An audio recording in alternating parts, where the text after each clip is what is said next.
Magandang araw mga kaibigan. Bigyan natin ng reaction, opinion itong post ng Ang Balita Ngayon. 6 minutes ago. Title, Marcos Jr.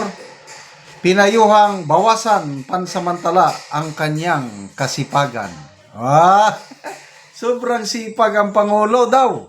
Huwag ka na munang magtrabaho. Bakit? Yung kalusugan niya parang hindi pa ata gumagaling. Pinayuhan ng kanyang mga doktor si Pangulong Marcos Jr. na maghinay-hinay muna sa trabaho matapos makaranas ng diverticulitis. Diverticulitis. Isang kondisyon na ayon sa Malacanang ay dulot ng tuloy-tuloy at masinsing pagtratrabaho ng Pangulo. Ayon sa palasyo, bilang pagsunod sa payo ng kanyang mga doktor, private meetings muna sa loob ng Malacanang ang inaasikaso ng Pangulo habang nagpapagaling at pansamantalang binabawasan ang physical na aktibidad. Binigyan diin ni Palace Press Officer Attorney Claire Castro na maayos ang kalagayan ng Pangulo at patuloy pa rin itong ginagampanan ng kanyang tungkulin, bagamat may limitasyon muna ang paglabas at public engagements. Dahil dito, hindi na dadalo ang Pangulo sa isang nakatakdang aktibidad sa Intramuros nitong Martes ng hapon. Sa halip, si First Lady Lisa Araneta Marcos ang kakatawan sa programang may kaugnayan sa pagpapaganda at muling pagbuhay ng Ilog Pasig. So, yan po.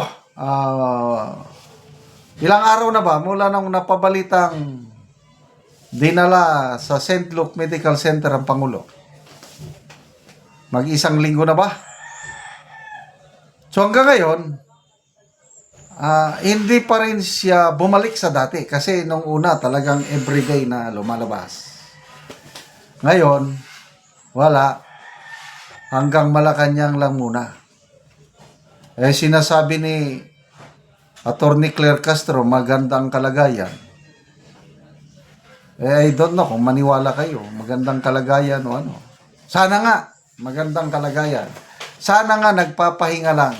Sana nga gagaling siya para magampanan niya ang kanyang trabaho. Diba? Huwag naman kayong mag-isip ng masama. Ang iba kasi dyan natutuwa pa sa wish ni Cara David. Huwag naman. Dahil binutuhan natin yan ng 6 na taon, magtiis na lang po tayo hanggang 2028. Total, malapit naman So, gaano ba kahirap yung sakit na yan? Diverticulitis. Kailan ba yun? January 24. May nabasa akong post. I don't know how true. Parang statement ni Yusek Claire Castro. Ano bang pitsa ngayon? 27 na? Ang mahal nating Pangulo ay nahihirapan ng tumai. Yung magbawas ba? Dahil nga sa diverticulitis. Maliban sa stress, kung ang pagkain ng isang tao kulang ng fibers, talagang mahirap. Kailangan natin ng maraming gulay at prutas sa ating katawan kasi doon mo makukuha ang fibers. Kung palagi lang karne, wala. Naranasan ko yan.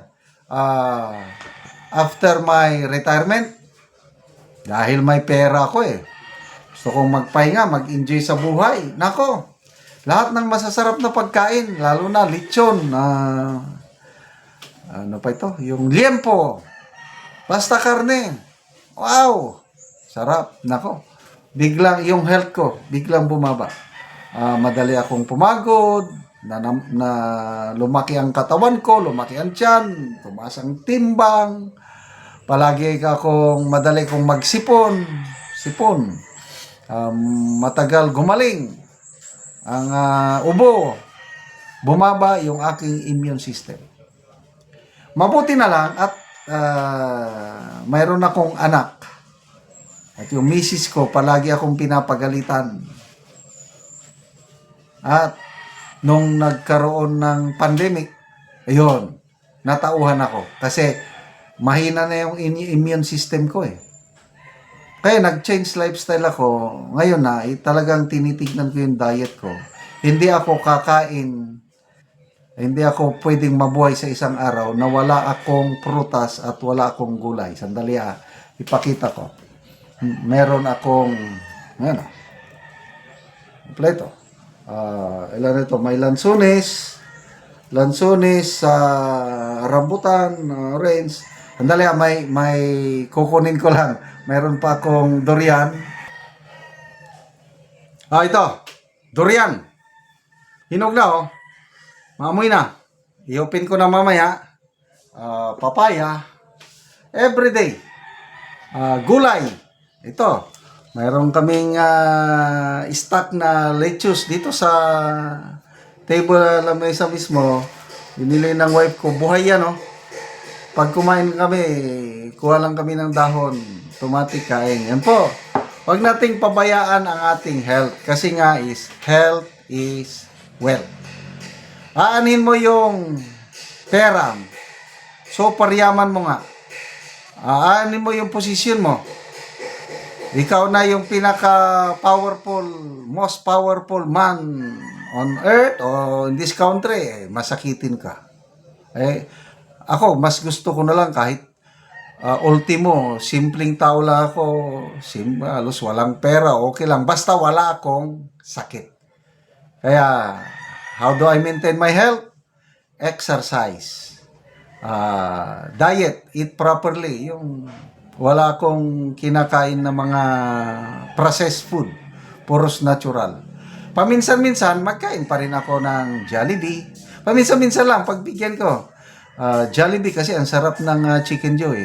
Paminsan-minsan magkain pa rin ng lechon, yung konting pagbibigay lang sa sarili. But most of the time, healthy food tayo. So, good luck sa ating Pangulo. Sana gumaling siya, magpalakas siya para magampanan niya ang kanyang trabaho. Sa mga taong nagnanais na matupad ng wish ni Cara David, bahala kayo dyan. Salamat sa inyong pagsubaybay sa ating channel. Nakakatulong kayo ng malaki sa tribong Talanding ng Bukidnon dahil ang income natin sa channel na ito ay pantulong po sa tribo. Namimigay tayo ng libreng yero at pako para makapagpatayo sila ng mas maayos na tirahan. Panoorin nyo ang video na ito. Karon mo na niyang matagaan og yero. Si kuya, mag-atop na siya.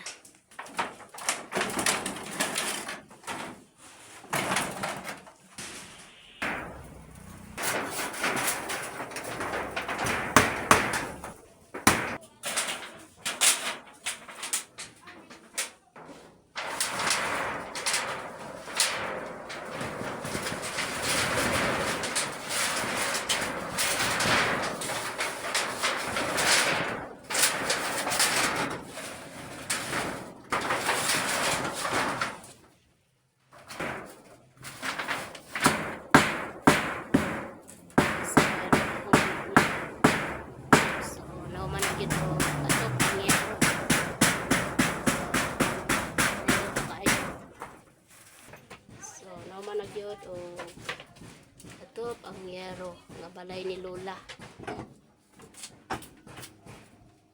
Nga naka-atop na gyud og ang akong mama. Salamat sponsor og sin. Dadan kayong salamat kay naka-atop na gyud. So nahuman ang balay ni Lola. Nahuman na gyud ang balay sa akong mama gyud. Oo. So si Uncle ang nag-atop sa balay. So na kay anak Col. Isa. So si Uncle na ay anak na isa. Aya pag nakatop gyud og gyud. So dakong pasalamat ti Uncle nga napulihan na ang yero nga mga kuan daot ka balay ni Lola og siya ang nitabang sa iyang mama. So iya ni sa iyang mama nga balay, so siya ang nagtabang kay si Lola. Wala naman siya ay bana. Ang anak na lang ang nabilin.